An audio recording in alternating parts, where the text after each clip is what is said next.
എല്ലാ കൂട്ടുകാർക്കും പുതിയൊരു വീഡിയോയിലേക്ക് സ്വാഗതം. ഇന്ന് നമ്മൾ ചെയ്യാനായിട്ട് പോകുന്ന കുട്ടികൾക്കൊക്കെ ഇഷ്ടപ്പെട്ട ഒരു ഐറ്റമാണ് മാഷ്മെല്ലോ. അത് നമുക്ക് വീട്ടിൽ തന്നെ പെട്ടെന്ന് തയ്യാറാക്കി എടുക്കാൻ പറ്റുമേ. അപ്പോൾ രണ്ട് ചേരുവ മാത്രം മതി നമുക്ക് ഈ ഒരു റെസിപ്പി ചെയ്തെടുക്കാനായിട്ട്. അപ്പോൾ കടയിൽ നിന്ന് വാങ്ങിക്കൊടുക്കാതെ നമുക്ക് വീട്ടിൽ തന്നെ ഈസി ആയിട്ട് അതുപോലെ പെർഫെക്റ്റ് ആയിട്ട് നമുക്ക് ഈ ഒരു മാഷ്മെല്ലോ റെഡിയാക്കി എടുക്കാനായിട്ട് പറ്റുമേ. അപ്പോൾ ഇതെങ്ങനെയാണ് ചെയ്യുന്നത് നമ്മുടെ വീഡിയോയുടെ കണ്ടു നോക്കാമേ. ഈ ചെയ്യാൻ വേണ്ടി നമുക്ക് ആദ്യം ഒരു പൊടി തയ്യാറാക്കിയെടുക്കണം. അതിനുവേണ്ടി ആദ്യം നമുക്ക് കോൺഫ്ലവറും വേണം, അതുപോലെ പഞ്ചസാരയും വേണം. അപ്പം ഞാൻ ഇവിടെ 1/4 കപ്പ് അളവിൽ പഞ്ചസാരയും അതുപോലെ തന്നെ 2 ടേബിൾ സ്പൂൺ കോൺഫ്ലവറുമാണ് എടുക്കുന്നത്. പഞ്ചസാര നമുക്ക് ആദ്യം നന്നായിട്ടൊന്ന് പൊടിച്ചെടുക്കണം. അതിനുശേഷം കോൺഫ്ലവറും കൂടെ ചേർത്തിട്ട് ഒന്നുകൂടെ ഒന്ന് പൊടിച്ചെടുത്തിട്ട് അത് നമുക്ക് നന്നായിട്ടൊന്ന് അരിച്ചെടുക്കണേ. അരിച്ചെടുത്തൊരു മിക്സാണ് ഞാൻ ഈ മാറ്റി വെച്ചിരിക്കുന്നത്. ഇനി നമുക്ക് ആദ്യം ഈ മിക്സ് നമുക്കൊരു ട്രേയിലേക്ക് ഒന്ന് സെറ്റ് ആക്കണം. അപ്പോൾ ഇത് മാഷ്മെല്ലോ റെഡിയാക്കാൻ വേണ്ടി ഞാൻ ഇതുപോലെ പ്ലാസ്റ്റിക്കിൻ്റെ ഒരു ടിന്നാണ് എടുത്തേക്കുന്നത്. അപ്പോൾ ഇതിലേക്ക് ആണ് ഞാൻ ആദ്യം ഓയിലൊന്ന് സ്പ്രെഡ് ചെയ്ത് കൊടുത്തിട്ടുണ്ടായിരുന്നു. അതിലേക്ക് നമുക്ക് ഈ പൊടി ഒന്ന് ചേർത്ത് കൊടുത്തിട്ട് നന്നായിട്ട് തട്ടി കൊടുക്കണേ. അപ്പോൾ മൈദയൊക്കെ നമ്മൾ കേക്കിൻ്റെ ട്രേ തട്ടി കൊടുക്കുക, അതുപോലെ നമ്മൾ ഇത് ഒന്ന് തട്ടി കൊടുക്കണേ. ഇതിന് മാറ്റി വയ്ക്കാം. ഇനി നമുക്ക് വേണ്ടത് ജെലാറ്റിൻ പൗഡറാണ്. അപ്പോൾ 1 ടേബിൾ സ്പൂൺ അളവിൽ ജെലാറ്റിൻ പൊടി എടുത്തിട്ടുണ്ട്. ഇനി ഇതിലേക്ക് നമുക്ക് തിളച്ച വെള്ളമാണ് ഒഴിച്ചു കൊടുക്കേണ്ടത്. ഒരു 1/4 കപ്പ് അളവിൽ തിളച്ച വെള്ളം ഞാൻ ചേർത്ത് കൊടുത്തിട്ടുണ്ട്. എന്നിട്ട് നന്നായിട്ട് മിക്സ് ചെയ്തെടുക്കണം. കാരണം ഈ ജെലാറ്റിനൊക്കെ നന്നായിട്ടൊന്ന് കുതിർന്ന് വരണേ. അപ്പോൾ അതിന് വേണ്ടിയിട്ടാണ് നമ്മൾ ഈ തിളച്ച വെള്ളം ചേർത്ത് കൊടുത്തേക്കുന്നത്. ഇനി നമുക്ക് ഈ ഒരു മിക്സ് നമുക്ക് മാറ്റി വയ്ക്കാം. ഇനി വേണ്ടത് 1/2 കപ്പ് അളവിൽ പഞ്ചസാര എടുക്കുക. അതുപോലെ തന്നെ 1/4 കപ്പ് അളവിൽ വെള്ളവും ചേർത്ത് കൊടുത്തിട്ട് നമുക്ക് നന്നായിട്ട് തിളപ്പിച്ചെടുക്കണേ. പഞ്ചസാരയൊക്കെ നന്നായിട്ട് മെൽറ്റായി വരണം. എന്നിട്ട് ഈ പഞ്ചസാര പാനി നന്നായിട്ട് തിളച്ച് വരണം. തിളച്ച് വരുന്ന സമയത്ത് നമുക്കൊരു 1/4 ടീസ്പൂൺ അളവിൽ നാരങ്ങ നീര് ചേർത്ത് കൊടുക്കാമേ. പഞ്ചസാര പാനി ക്രിസ്റ്റലായി പോവാതിരിക്കാൻ വേണ്ടിയാണ് നാരങ്ങ നീര് ചേർത്ത് കൊടുത്തേക്കുന്നത്. പിന്നെ ഈ പാനി റെഡി ആയോ എന്ന് അറിയാൻ വേണ്ടിയിട്ട് നമുക്കൊരു ബൗളിൽ കുറച്ച് വെള്ളം എടുക്കാം.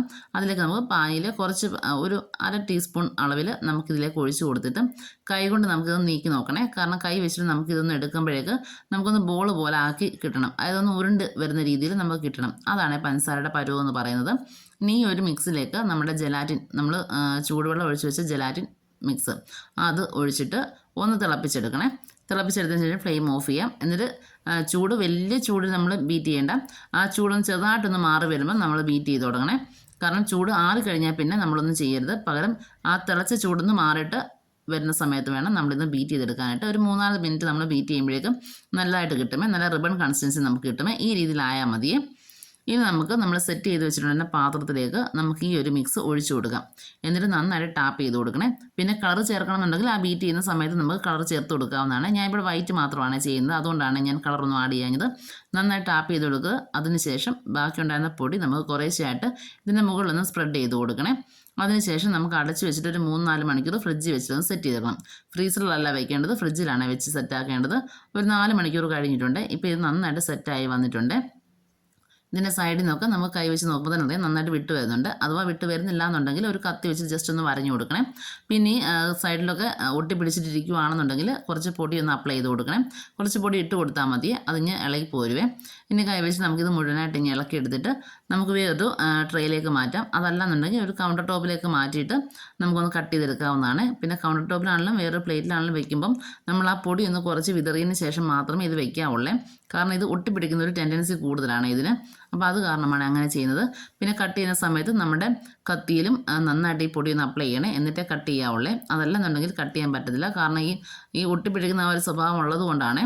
കാരണം കട്ട് ചെയ്യുന്ന സമയത്തും അതുപോലെ ഈ കട്ട് ചെയ്ത ആ ഒരു പീസിൻ്റെ ആ ഒരു ഭാഗത്താണെങ്കിലും നമ്മൾ ഈ പൊടി നന്നായിട്ട് അപ്ലൈ ചെയ്യണേ. അങ്ങനെ നമ്മൾ ആദ്യം ഇതെല്ലാം ഒന്ന് നീളത്തിലൊന്ന് കട്ട് ചെയ്തെടുത്തിട്ടുണ്ട്. പിന്നെ നിങ്ങൾക്ക് ഇത് ഷേപ്പിലാക്കി എടുക്കണം എന്നുണ്ടെങ്കിൽ എന്തെങ്കിലും മോൾഡൊക്കെ നിങ്ങളുടെ കയ്യിലുണ്ടെന്നുണ്ടെങ്കിൽ, ഈ ചോക്ലേറ്റൊക്കെ തയ്യാറാക്കുന്ന മോൾഡൊക്കെ ഉണ്ടെന്നുണ്ടെങ്കിൽ അതിലേക്ക് ഒഴിച്ചു കൊടുത്താൽ ഇഷ്ടമുള്ള ഷേപ്പിൽ നിങ്ങൾക്ക് സെറ്റാക്കി എടുക്കാം. ഇപ്പം ഞാൻ ഇവിടെ സ്ക്വയറാണ് ചെയ്തേക്കുന്നത്. പിന്നെ നിങ്ങൾക്ക് വേണമെന്നുണ്ടെങ്കിൽ ചെറിയ ടെഡി ബിയറിൻ്റെ പോലത്തെ എന്തെങ്കിലും മോൾഡോ അങ്ങനെ എന്തെങ്കിലും ഉണ്ടെങ്കിൽ അതിലൊക്കെ ആക്കി കൊടുത്തിട്ട് സെറ്റാക്കി എടുക്കാവുന്നതാണ്. പിന്നെ ഇത് കട്ട് ചെയ്ത് കഴിയുമ്പം കട്ട് ചെയ്യുന്ന ആ സൈഡിലെല്ലാം ഇങ്ങനെ ഒട്ടിപ്പിടിക്കുന്ന ഒരു ഇതുണ്ട്. അപ്പോൾ അത് കാരണം നന്നായിട്ട് പൊടിയിൽ നന്നായിട്ടൊന്ന് മിക്സ് ആക്കി എടുക്കണേ. പൊടി എല്ലാ സൈഡിലും എത്തുന്ന രീതി നന്നായിട്ടൊന്ന് മിക്സ് ആക്കി എടുക്കണേ. അപ്പോൾ ഇത്രയേ ഉള്ളൂ നമ്മുടെ മാഷ്മെല്ലോ റെസിപ്പി എന്ന് പറഞ്ഞാൽ 2 ചേരുവ വെച്ച് നമുക്ക് ഈസി ആയിട്ട് വീട്ടിൽ തന്നെ ചെയ്തെടുക്കാൻ പറ്റുന്നതാണ്. അപ്പോൾ കുട്ടികൾക്കൊക്കെ ഏറ്റവും ഇഷ്ടപ്പെട്ട ഒരു ഐറ്റം അല്ലേ ഇത്.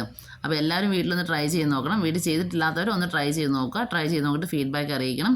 പിന്നെ ഈ റെസിപ്പി നിങ്ങൾക്ക് ഇഷ്ടമായിട്ടുണ്ടെങ്കിൽ ലൈക്ക് ചെയ്യാനും ഷെയർ ചെയ്യാനും, പിന്നെ നമ്മുടെ ചാനലിലെ വീഡിയോ സബ്സ്ക്രൈബ് ചെയ്ത് കാണുന്ന കൂട്ടുകാരാണെങ്കിൽ ഒന്ന് സബ്സ്ക്രൈബ് ചെയ്ത് സപ്പോർട്ട് ചെയ്യണേ.